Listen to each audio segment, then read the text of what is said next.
بسم الله الرحمن الرحیم.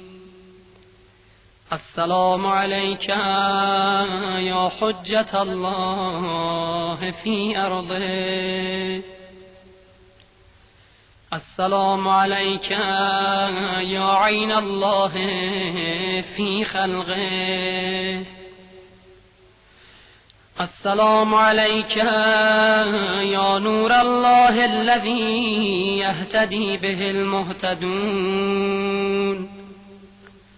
ويفرج به عن المؤمنين. السلام عليك أيها المهذب الخائف. السلام عليك أيها الولي الناصح. السلام عليك يا سفينة النجاة. السلام عليك يا عين الحياة. السلام عليك صلى الله عليك وعلى آل بيتك الطيبين الطاهرين. السلام عليك عجل الله لك ما وعدك من النصر وظهور الأمر. السلام عليك يا مولاي. أنا مولاك عارف بأولاك وأخراك. أتغرب إلى الله تعالى بك وبآل بيتك وأنتظر ظهورك وظهور الحق على يديك.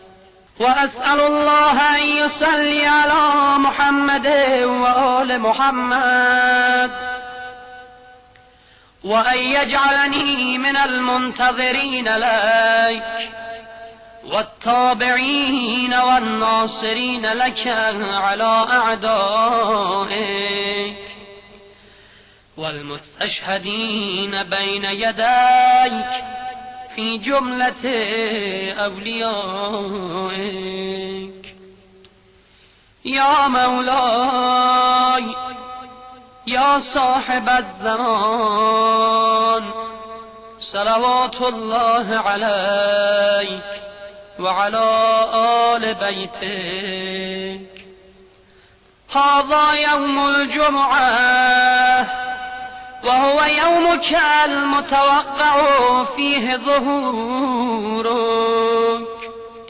والفرج فيه للمؤمنين على يديك وقتل الكافرين بسيفك.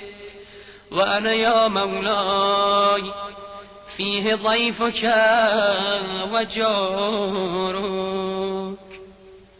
وأنت يا مولاي كريم من أولاد الكرام ومأمور بالضيافة والإجارة. فأضفني وأجرني صلوات الله عليك وعلى أهل بيتك الطاهرين.